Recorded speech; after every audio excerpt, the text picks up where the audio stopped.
Good evening. This is the February 22nd, 2010 meetup of the Austin Constitution Meetup Group.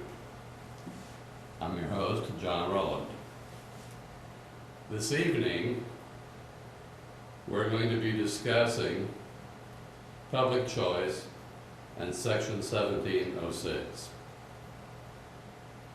Section 1706 has come into the news recently in connection with the terrible tragedy of a man who had become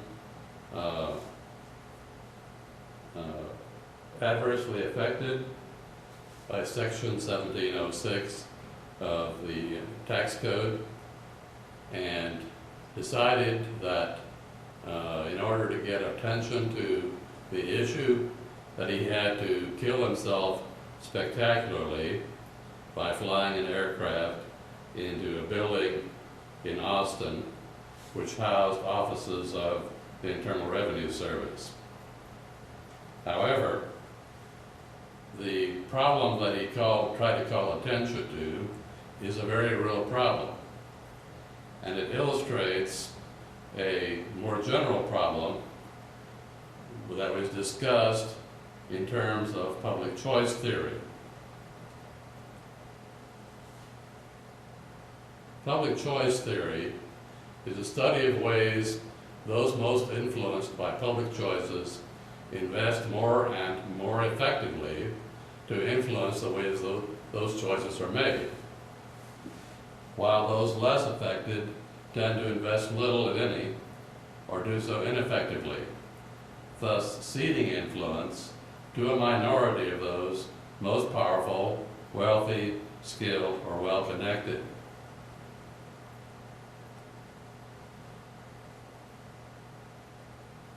There are several ways to influence public choice. These are a few of the most important. First, the interest group can write or get adopted constitutional provisions. This is very difficult to do in the United States, and in general has not often been done in the last 200 years, but there are a few key exceptions which we may go into later. The second is they can write and get adopted statutes that favor their interests. Section 1706 of the 1986 Tax Reform Act was an example of that, and we'll get into later how that was done and what impacts it has had. Third, they can elect public officials, either the president, members of Congress, members of state legislatures, governors, and so forth. Getting the right public officials in office is the key to much else of that they may want to get done. You sometimes imagine that they work with the public officials that are already elected to persuade them to support their positions, but as often as not, they bring into office people who are already supportive of their positions and who don't have to be persuaded afterwards. The fourth major method is to get supporters appointed to key positions, especially judiciary positions or staff positions in the several branches and levels of government. Having your own people on the inside is one of the surest methods of getting what you want done, and it may not matter who the key people are at the top of the organization if you've got your key people in staff positions at various levels within the organization. The fifth major method is to hire lobbyists, lawyers, and marketers to variously influence legislators, judges, or the public. We'll get back into more of that later. Next, the interest group can encourage supportive research. This could be anything from public opinion surveys to true scientific research, or it can simply be getting research brought to the public attention. It can be a matter of funding it and so forth to get the results that they want. Next, one can put supporters in educational positions, in high schools, universities, and in various other positions that are able to educate and inform. This could be think tanks, it could be trade associations, but the key here is to put people in positions where they can educate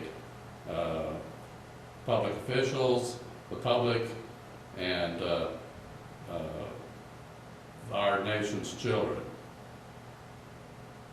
Then, finally, in this list, they can get supportive things written and published.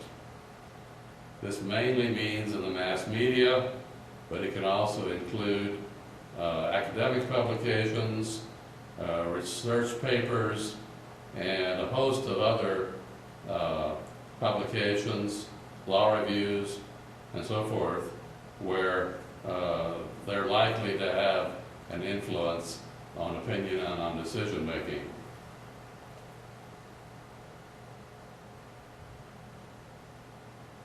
Section 1706 is an interesting example of a provision in a larger act of Congress that was cleverly designed to achieve a certain result.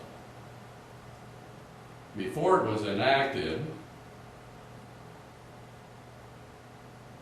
many computer workers who were contractors did not have their contract status questioned if they declared themselves to be a contractor and they otherwise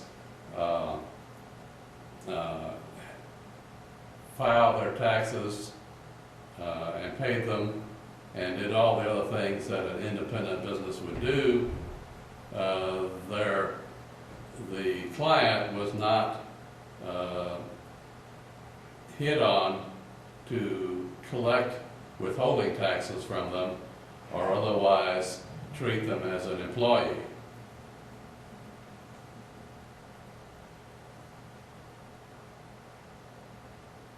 Investigation of the way Section 1706 was adopted shows that it was at the behest of lobbyists for an organization of several leading technical and accounting services. The exact sequence is a little complicated, but it started with one group and others climbed on board. The most influential ones were what were then called the Big 8 accounting firms. They had ambitions to corner the market on providing computer consulting services. And to do that, they sought to discourage their small competitors or drive them out of business. And we will be getting into more of that as this proceeds.